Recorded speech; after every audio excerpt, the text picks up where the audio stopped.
The Bernina 880 has so many features when it comes to programming the memory with just the decorative stitches. We'll get into the alphabets and doing lettering in a different video. But no matter what you're looking at, you've hopefully taken some time and stitched out some of your decorative stitches. If you haven't yet, we have links below to how to stitch out the Ultimate Stitch Book, which gives you a better understanding of how stitches stitch, what they look like, how big they are, and kind of some of the things that are important when doing memory of where they start and stop. So let's just start from the beginning. I definitely will find if I start with a straight stitch, you will see that there's a plus at the bottom. Now, this plus does open up the memory. And so if you ever see a time when you don't have any stitch below your foot, that is because you've opened this up. It's a very common thing, and I know then students kind of get into having like these weird things on their screen because they're trying to figure out what they're doing. But here's what we do want to do. I am going to go into the eye for information and touch the trash can and get those 3 stitches out that I had touched. So if you lose your stitch, touch the plus and it will take you out. Keep that in mind. So in and out is the only thing the plus does. So let's say we actually wanted to combine some stitches. Let's come over to the decorative stitch, and I was just playing around here just to see what it would look like if I selected stitch number 101, 102, and 103. Now, I want to point something out to you. You'll notice that the first stitch kind of looks like it starts and ends with a left side of the stitch.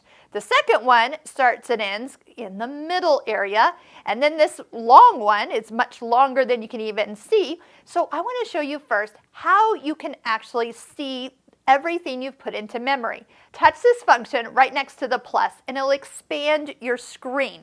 Now, I haven't lost anything, but you can definitely see a little bit more of what we're working with here. You have the ability to zoom in and zoom out. We can get a little closer to what we're working with, but I want to show you something that's really cool. This is actually a touch screen, and you can also touch and change with the arrows. You can actually move the stitches into position. Whatever is blue is actually what you are moving. So we could even come up here and even move this stitch to actually be aligned with the center of that flower. Now when it stitches out, everybody connects where you want it to be. So that is something so cool. You don't have to think about it. We used to have to think about it, and how do we put those directional stitches in? Now we just move it until we see what we like. Let's just kind of pull back a little bit. I touched the 2 diagonal arrows again. You're kind of back to where you were. Now let's say you started to sew. So it will sew the first, second, and third, and then it will repeat. First, second, and third, as long as you want it to. So that's super easy. You can put 1 stitch in, you can put lots of stitches in, you can create your own stitches. Anything that is blue, again, you can make any size. You can open up the eye and mirror image it. So if we wanted to flip it to the other side, obviously we're not flipped to where we need to be anymore, but we could also clear out that option of what we did for size adjustments. So it's very easy to kind of realize what you're capable of. Let's say you want to save it. Let's jump over to that option. So over here where your heart is, that's where everything saves. Touch the heart. And now you're looking for the folder, like you're putting something in it to save it for later. So let's just touch the little folder. You're going to notice that it kind of gives you a rendition of what you have in this memory, and it's yellow. So if this is something you want to save, touch the green check mark and it saves it somewhere. So let's say we touch the plus. Okay, so that means that we're out of memory. It's tomorrow. We've finished sewing. We're back to where we need to be, and we want to retrieve what is in our memory.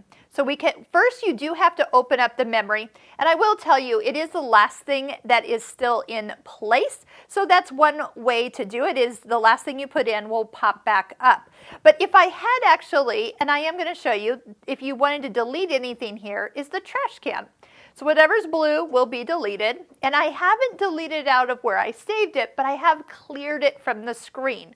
So if I wanted to come back in and put another combination of stitches, so for example, if I wanted to do one stitch like this and then one like this, and then, actually I know they're the same, but what if I wanted to flip-flop them, then I can have two stitches hooked up and doing their own thing as they stitch out. So let me just do a fun little, we're going to just save that again, and then we'll pull one out. So here's my first one, here's my new one, and now I've saved it there. Okay, so like I said, tomorrow's come.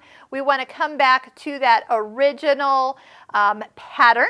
And so what you're going to do is you're going to come to the heart. Again, you have to touch the plus to find this. Otherwise, it's not in here. So right now you do have the folder with the 3 little stacked cubes there.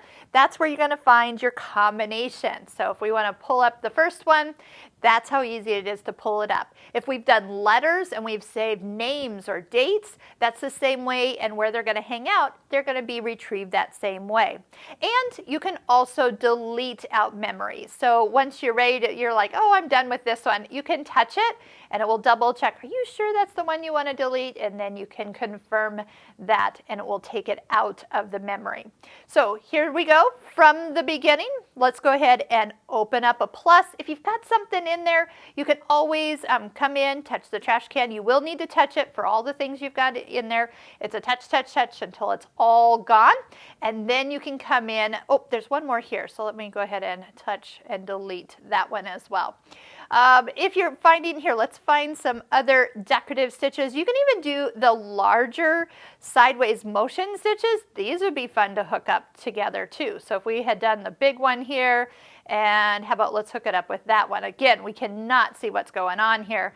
Now we can, and look, we could actually come in and find where those two would meet. Oh my gosh, look at how much fun you could have with your decorative stitches. Now when we do our Bernina Stitching Cosmos online course, there's a few times where I take combinations of stitches and put them together because they look like brand new stitches and create something totally unique. This is one stitch I do use when we do our bobbin work, and so you could create your a new bobbin work stitch of your very own, and people will be like, how did you do that? It's going to be kind of your unique signature as you go. What would happen if I flip-flop that? That's what I'm wondering how that would look. Oh, that'd be fun too.